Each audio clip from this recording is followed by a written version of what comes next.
Hello प्यारे student, आप सभी का फिर से स्वागत है आपके अपने ही YouTube channel Education For Boards में। तो आज की ये वीडियो हम आपके लिए कर रहे हैं जिसमें हम देखने वाले हैं, जी हाँ, अर्धवार्षिक परीक्षा 2023-2024 इसी साल हाल ही में पूछा गया ये पेपर, और इसको आज हम इस वीडियो में एक्सप्लेन करेंगे, समझेंगे और हर एक क्वेश्चन का आंसर आपको देते चलेंगे इसी वीडियो में फ्रेंड्स। ओके, और आपको बता दें, आप चाहे अर्धवार्षिक पेपर आपने दे दिया है या अर्धवार्षिक पेपर देने वाले हो, चाहे वार्षिक परीक्षा देने वाले हो, इस पेपर को जरूर एनालाइज करना, क्योंकि आज के इस वीडियो में हम आपको क्वेश्चन का आंसर भी बताएंगे, समझाएंगे ये पेपर की आखिर कैसे क्या पूछा जाता है हिंदी परीक्षा में। को एनालाइज करना बहुत जरूरी है एग्जाम में जाने से पहले।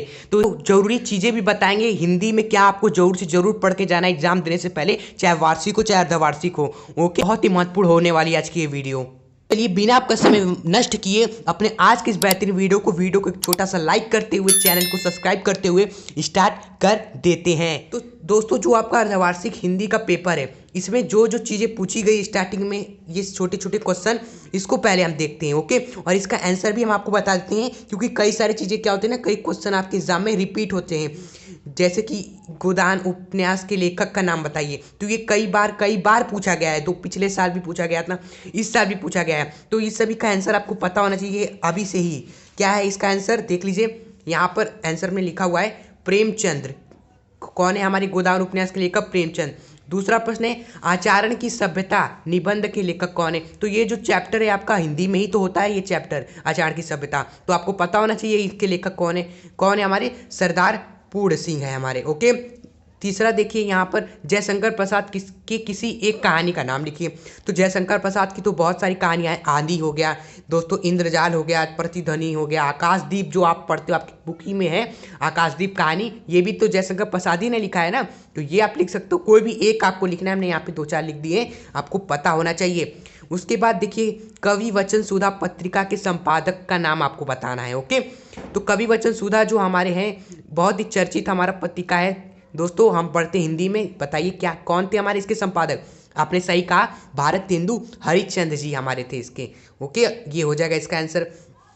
उसके बाद देखिए यहाँ पर पांचवा है द्विवेदी युग के किसी भी एक लेखक का नाम आपको लिखना है। तो ये तो बहुत ही आसान था, कोई भी आप एक लेखक का नाम लिख सकते हो। हजारी प्रसाद द्विवेदी लिख सकते हो, या एक हमारे महावीर प्रसाद द्विवेदी लिख सकते हो दोस्तों, महावीर प्रसाद द्विवेदी। और इन्हीं लेखक के नाम पर दोस्तों द्विवेदी युग का नाम, द्विवेदी किसके नाम पर पड़ा था? इन्हीं के नाम पर पड़ा था। तो ये भी सवाल बनता है, तो ध्यान रखिए ये सब बातें। ओके, उसके बाद आगे बढ़ते हैं। यहाँ पर दूसरे वाले क्वेश्चन में भी 5 ही क्वेश्चन है। पहला एक बीजक के रचयिता का नाम आपको लिखना है। तो बीजक तो हम आप सभी को पता है, कबीरदास जी ने लिखा था। किसने लिखा था? कबीरदास जी ने। हमने यहाँ पर आंसर दे रखा है, कबीर ने लिखा था। उसके बाद देखिए महाकवि सूरदास किस काल के कवि है? तो ये भक्ति काल के कवि हैं। सबको पता है कि भाई सूरदास भक्ति काल के कवि है, भक्ति उनकी रचना भी है। उसके बाद देखिए रामचरितमानस किस भाषा में लिखी गई है? तो बहुत इंपॉर्टेंट सवाल है, बहुत इंपॉर्टेंट क्वेश्चन है, इसको देख लीजिए। जो हमारे रामचरितमानस है वह अवधी भाषा में लिखा गया था। किस भाषा में लिखा गया था? अवधी भाषा में लिखा गया था। उसके बाद आगे बढ़ते हैं, रीतिकाल के किसी एक कवि का आपको नाम लिखना है। तो रीतिकाल सामने दिए हुए हैं, कोई भी आप 3 याद रख लोगे तो अच्छी बात है, नहीं तो आप एक लिखना था हमें, तो आप केशव लिख सकते हो, बिहारी लिख सकते हो, या भूषण लिख सकते हो, इन तीनों में से कोई भी एक। ओके, उसके बाद आगे बढ़ते फटाफट, निर्गुण भक्ति काव्य के किसी एक कवि का नाम आपको लिखना है।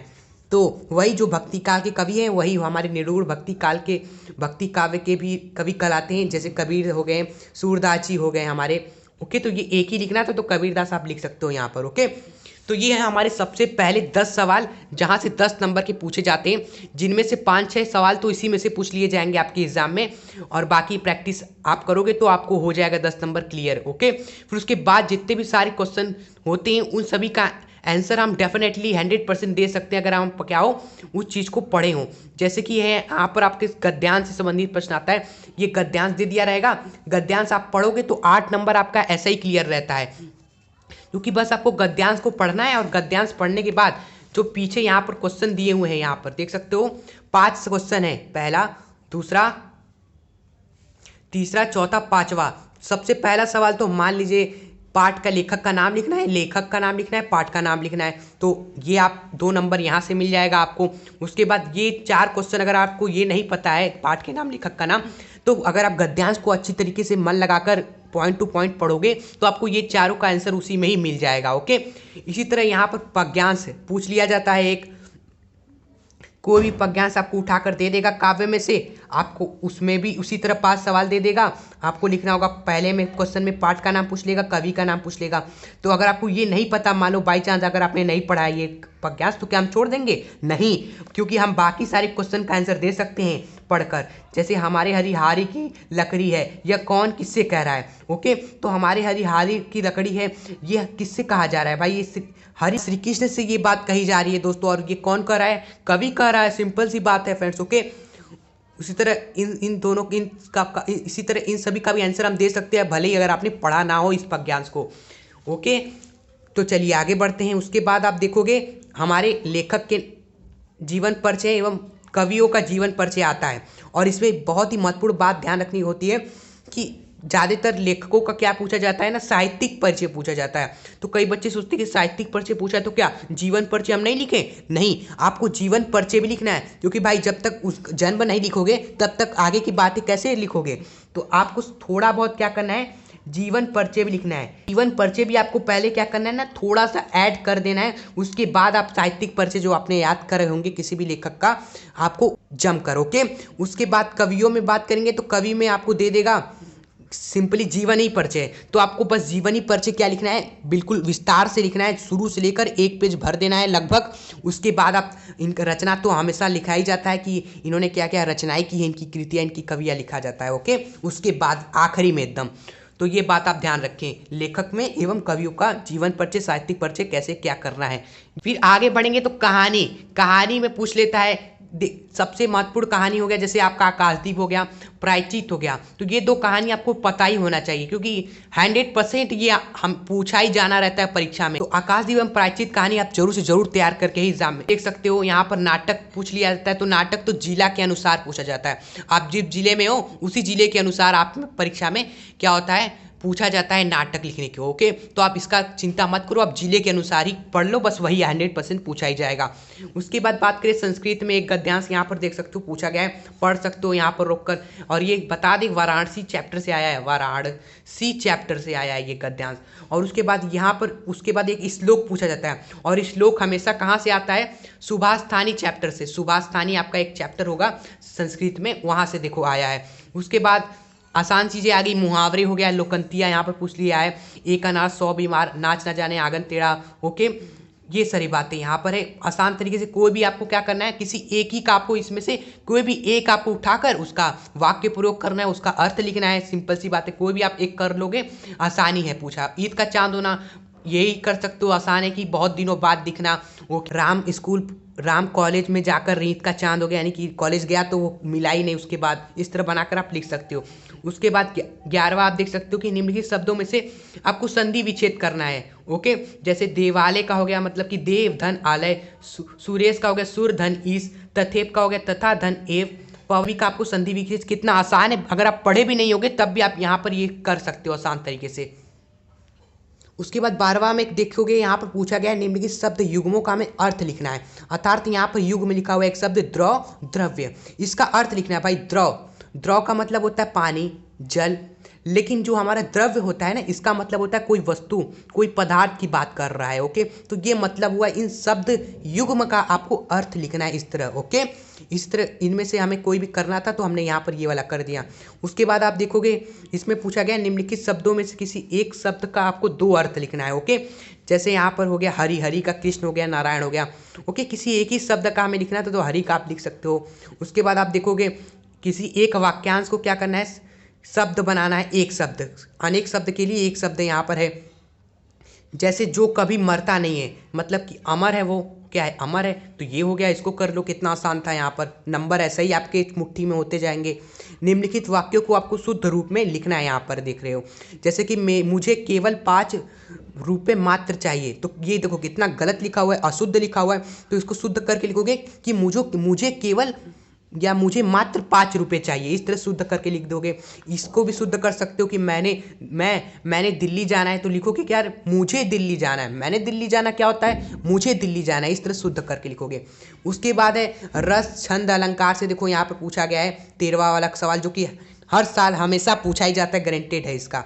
उसके बाद पत्र, पत्र में हमेशा पूछा जाता है लास्ट में, निबंध से पहले पत्र पूछा जाता है। देखो पत्र पूछा गया है कि मोहल्ले में नगर में होने वाली गंदगी की समस्या को अवगत करते हुए आपको क्या करना है, नगर निगम अध्यक्ष को एक प्रार्थना पत्र लिखना है। ओके, तो ये पत्र लिखना आप सीख लो, क्योंकि ये पत्र वायरल क्वेश्चन है, हर साल दोस्तों पूछा जाता है यही पत्र आपके एग्जाम परीक्षा में कि मोहल्ले में गंदगी है उसकी सफाई के लिए नगर निगम को, अध्यक्ष को आपको पत्र लिखना है। तो बहुत ही आसान तरीका होता है पत्र लिखने का, अगर आप कहोगे तो पत्र लिखना हम आपको सिखा देंगे एक ही वीडियो में। उसके बाद आप 15वां देख सकते हो, निबंध पूछा गया है। तो जिस भी विषय पर आपको निबंध आता है यहाँ पर तो आपको लिख सकते हो। ओके, तो ये फाइनली हमने क्या देख लिया, पेपर को देख लिया। लेकिन अब हम देखने वाले हैं, अब आपको बताने जा रहे हैं हम वो जरूरी चीज़ें, जरूरी टॉपिक्स जो कि आपको हमेशा, जो कि आपको 100% पढ़ के एग्जाम में जाना है, 100% पूछा जाता है। तो चलिए उसको देख लेते हैं और वीडियो को करते हैं एंड। तो हमने यहाँ पर स्टेप बाय स्टेप लिख दिया है जो जो चीज़ें आपको जरूर से जरूर पढ़ के जानी है। तो सबसे पहले गद में, गद की शुरुआत करते हैं। सबसे पहले गद में आपको क्या करना है, जीवन परिचय पढ़ लेना है, और जीवन परिचय के साथ साथ साहित्यिक परिचय भी पढ़ना है। जीवन परिचय तो थोड़ा बहुत ऐड करोगे, थोड़ा बहुत आप लिखोगे, लेकिन साहित्यिक परिचय ही तो क्या करना है, हमें विस्तार से लिखना है। तो यहाँ पर साहित्यिक परिचय पे आपको ज़्यादा जोर देना है, यहाँ पर इसको हाईलाइट कर लीजिए, साहित्यिक परिचय पे ज़्यादा जोर देना है। और कौन किस किस कवि का, किस किस लेखक का आपको याद कर लेना है, महावीर प्रसाद द्विवेदी का, सरदार पूर्ण सिंह का। ओके, इन दोनों में से ही आप देखना एक ना एक ही आपके एग्जाम में आ जाएगा, इन दोनों में से ही। ओके, बाकी समय है तो आप और भी पढ़ सकते हो, इसमें कोई दिक्कत वाली बात नहीं है। अब बात करेंगे पग में, पग में आएंगे तो पग में आपको क्या कर लेना है, जीवन परिचय ही पे ज़्यादा जोर देना है, जीवन परिचय। और रचना तो ये नहीं कि रचनाएं भूल ही गए हैं, रचनाएं भी आपको लिखनी होती है आखिरी में, तो रचनाएं भी, इन दोनों में रचनाएं आपको पढ़ना है। किसी भी लेखक का जीवन परिचय पढ़ रहे हो तो साथ में रचनाएं भी आप जरूर देखो। ओके, इसमें जैसे कि हो गया आप तुलसीदास का एवं सूरदास, इन दो कवियों का पढ़ सकते हो। ओके, इन दोनों में से आपके एग्जाम में एक फंस जाएगा। ओके, बाकी गद एवं पग में जो गद्यांश एवं पद्यांश आता है भाई, ये तो हमें पता नहीं होता कि कौन सा आता है, लेकिन अगर आपको कुछ ना कुछ 2-3 पद्यांश गद्यांश खुद से प्रैक्टिस करके जरूर जाना है एग्जाम में अपने किताब से। ओके, ताकि आप एग्जाम में कर सको अगर आपके एग्जाम में आए। उसके बाद देखते हैं कहानी में, कहानी में आएंगे तो कहानी में आपको आकाशदीप एवं प्रायश्चित, इन दोनों में से कोई भी आप क्या कर लो, एक तैयार कर लो। और इन दो, अगर आप एक तैयार कर लोगे तो इन्हीं दोनों में से एक आपके एग्जाम में आ जाएगा और आप आसानी से कर लोगे। और 100% ये पूछा ही जाना है आपके एग्जाम में, कोई भी ये नहीं कि नहीं पूछा जाएगा, 100% आना ही है। और नाटक की बात करें तो ये जिला के अनुसार आपको पढ़ के जाना है, नाटक अपने पेपर में आएगा, आपके पेपर में। और संस्कृत खंड की बात करें तो संस्कृत में दो ही चैप्टर है जिससे 100% परीक्षा में पेपर आना ही है, क्वेश्चन आना ही है, 100% दोस्तों क्वेश्चन आना ही है। कौन कौन से वो चैप्टर है, वाराणसी एवं सुभाष तानी। सुभाष तानी से एक आपका श्लोक आ जाता है दोस्तों, एक श्लोक आ जाएगा। और जो वाराणसी चैप्टर है इससे आपका एक गद्यांश आ जाएगा, इससे आपका एक गद्यांश आ जाएगा। अभी अपने पेपर में आपको दिखाया था, तो ये हर साल पूछा जाता है इसलिए हम आपको बता रहे हैं। उसके बाद व्याकरण में आएंगे तो रस, छंद, अलंकार आपको देख लेना है। बाकी व्याकरण में तो आपका संधि भी होता है, व्याकरण में आपका संधि भी होता है, आपका मुहावरा भी होता है। तो ये सब चीज़ें अगर आप पढ़ने की जरूरत ही नहीं है, अभी आप देखोगे आप खुद बिना पढ़े भी आप संधि, विच्छेद, मुहावरा आसानी से कर सकते हो, इसलिए हम ज़्यादा लोड नहीं दे रहे हैं यहाँ पर। आप केवल याद करने वाली चीज़ें जैसे रस, छंद, अलंकार, इन चीज़ों को पढ़ के जाओ एग्जाम में। ओके, बाकी ये चीज़ें आएंगी तो आप ऐसा ही कर लोगे। उसके बाद आएंगे, आगे बढ़ेंगे पत्र में। तो पत्र में आपको 2 पत्र तैयार करके जाने, 2 पत्र तैयार करके जाने। पहला, मोहल्ले में गंदगी है उसकी समस्या के लिए नगर निगम को हमने पत्र लिखना सीखा। ओके, ये आ सकता है, या फिर आपके एग्जाम में पूछा जा सकता है पत्र किस पे, शिक्षा के लिए ऋण प्राप्त करने के लिए आ सकता है आपके एग्जाम में पत्र लिखने के लिए। ओके, तो आप 2 को तैयार कर लो, एक आपके एग्जाम में 100% आना है। अगर आ गया दोनों में से एक तो 5 नंबर आपके क्लियर हो जाएंगे। बात को ध्यान रखो, हर एक नंबर हमारे लिए जरूरी है। उसके बाद निबंध में आएंगे तो निबंध में आप 2 निबंध को तैयार कर लो, 2 निबंध को तैयार कर लो। पहला है विज्ञान, पहला विज्ञान वरदान या अभिशाप। उसके बाद दूसरा निबंध आप तैयार करके जाओ परीक्षा में, पर्यावरण, प्रदूषण एवं समस्याओं के। फिर उसके बाद आपके एग्जाम में 100% नंबर आने पक्के हैं। इन्हीं दोनों में से कोई ना कोई निबंध आपके एग्जाम में फंस जाएगा, हमने सालों से देखा है, इसलिए हम आपको बता रहे हैं फ्रेंड्स। ओके, तो आई होप आपको ये वीडियो पसंद आई होगी, सब कुछ समझ में आया होगा कैसे क्या तैयार करके जाना है। चाहे कमेंट बॉक्स में जरूर बताइएगा कैसा गया आपका पेपर फ्रेंड्स। ओके, तो यहाँ पर करते हैं इस वीडियो को एंड। यहाँ पर हमने एनालाइज कर लिया पेपर्स को, जो हिंदी का पेपर्स था, बाकी बहुत सारे पेपर्स के वीडियो हमने बना रखे हैं, फिजिक्स हो गया, केमिस्ट्री हो गया, तो इन सभी के लिंक आपको डिस्क्रिप्शन बॉक्स में मिल जाएंगे। उनको भी जरूर एनालाइज करके ही, समझ कर ही, एक बार प्रैक्टिस कर ही एग्जाम में जाइएगा, क्योंकि सॉल्यूशन के साथ हमने बनाया है वीडियो। ओके, तो जरूर देखिएगा, लिंक डिस्क्रिप्शन बॉक्स में मिल जाएगा। तो आज की ये वीडियो लंबी हो चुकी है, इस वीडियो को करते हैं आप यहीं पर ख़त्म। मिलेंगे आप ऐसे नेक्स्ट धमाकेदार वीडियो के साथ, तब तक के लिए बने रहे हमारे साथ और सपोर्ट जरूर करें अपना, वीडियो को लाइक शेयर, चैनल को सब्सक्राइब करके। ओके, और आप सभी को पता है ये हमारा मेन चैनल नहीं, हमारा मेन चैनल है एजुकेशन शस्त्र, जिसपे क्लास 11 के लिए हम बेहतरीन से बेहतरीन वीडियोस प्रोवाइड करते रहते हैं हर दम। ओके, तो आप उस चैनल को जरूर सब्सक्राइब कर लीजिएगा हमारे। ओके, तो चलिए, जय हिंद, जय भारत। तो ये आपके सामने फिजिक्स एवं केमिस्ट्री के पेपर्स के फुल सॉल्यूशन वीडियो, तो कोई भी आप एक देखो और एंजॉय करो।